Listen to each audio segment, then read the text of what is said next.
আসসালামু আলাইকুম প্রিয় দর্শক ভাই বোনেরা, আশা করি সবাই ভালো আছেন। সবাইকে আমার গার্ডেন চ্যানেলের পক্ষ থেকে জানাই অনেক শুভেচ্ছা।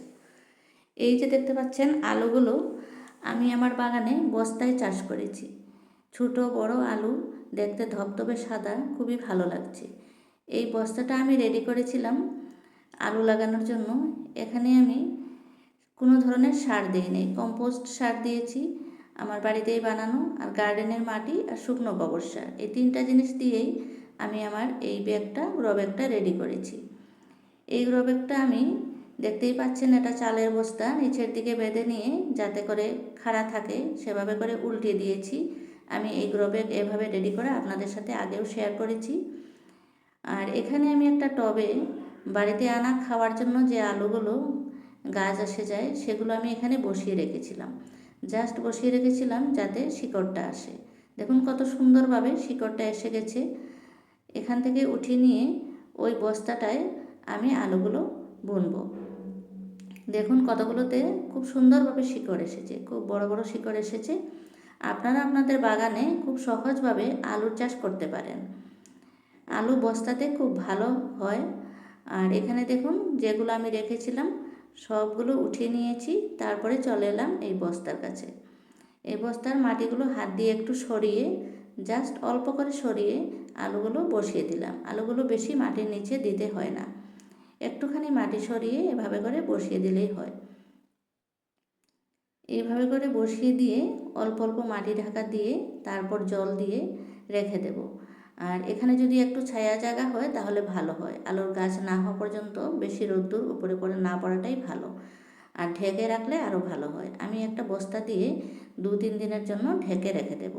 যখন গাছটা উঠে যাবে তখনই বস্তাটা সরিয়ে দেব। এখানে আমি একটু জল দিয়ে ভিজিয়ে দেব, তারপরে একটু বস্তা দিয়ে ঢেকে দেব। এভাবে করে আমি রেখে দিলাম। তাছাড়াও আমি আরেকটা ক্যারেটে আলু বসিয়েছি, সেটাও আমি আপনাদেরকে দেখাচ্ছি।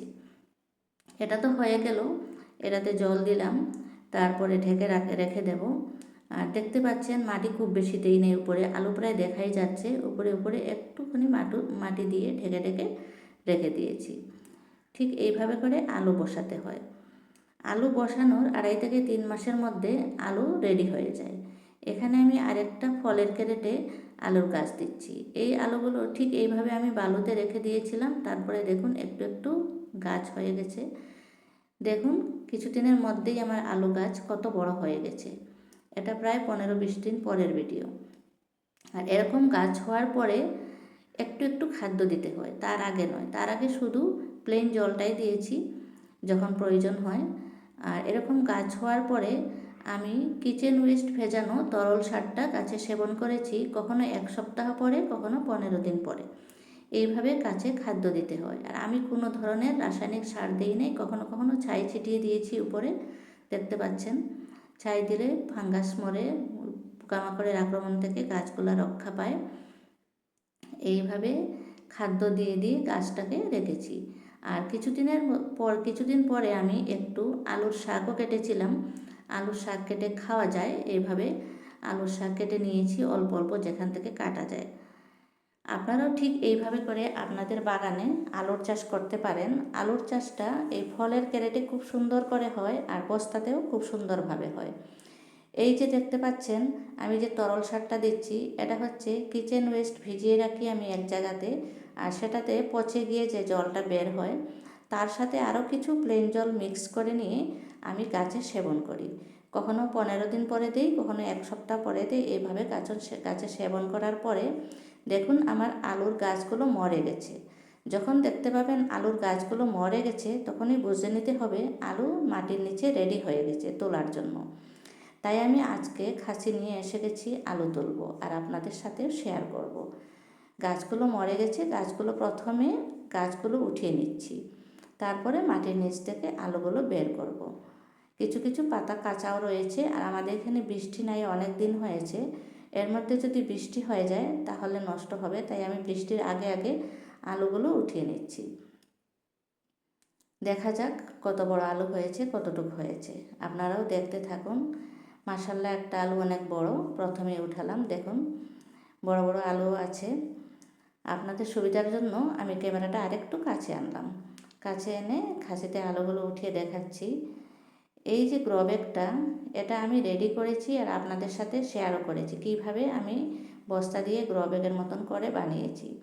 আর আলুর মাটি লক্ষ্য রাখবেন, আলুর মাটি যাতে বেলে দোআঁশ মাটি হয়, কখনো শক্ত মাটিটা না হয়। কারণ আলু যেহেতু মাটির নিচে ধরে, আর মাটির নিচে মাটিটা একটু ভুরভুরে টাইপের নরম থাকতে হবে। এখানে বালু, যেটা বালু আমাদের ঘর বানানোতে ব্যবহার হয় সেটা থাকলে দিতে পারেন, আর সেটা না থাকলে নদীর বালুও দিতে পারেন। নদীর বালু দিলে বেশ ভালো হয়। আপনাদের সাথে কথা বলতে বলতে আমার আলু তোলা প্রায় হয়ে গেল। বস্তাটা আরও কষে কষে দেখলাম, মাটি সরিয়ে সরিয়ে একটা আরও বড় আলু একটা পেয়ে গেলাম। ভেবেছিলাম আর বোধহয় নেই, তারপরেও আরও দুটো কি সুন্দর সুন্দর আলু বের হলো। দেখুন কত সুন্দর আলু। আর মাটির নিচে যখন থাকে আলুগুলো এত সুন্দর থাকে, একদম সাদা ধপধপে থাকে। আমি আলুগুলো উপর উঠিয়ে একদম জল দিয়ে পরিষ্কার করে ধুয়ে আপনাদেরকে দেখাবো।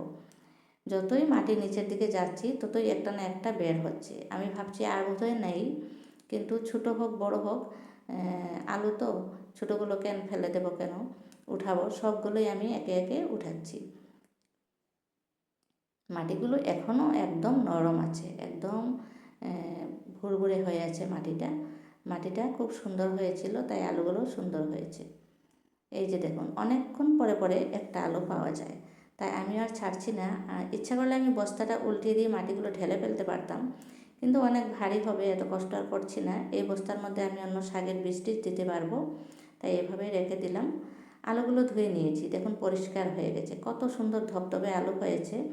ভিডিওটা পছন্দ হলে চ্যানেলটা সাবস্ক্রাইব করে দিয়ে আমার ভিডিওতে অবশ্যই অবশ্যই একটা লাইক করবেন। আপনারা লাইক না করে চলে যান, মনটা খুব খারাপ হয়। আপনারাও যদি বাগান করে ভালোবাসেন তাহলে সাবস্ক্রাইব করে দেবেন।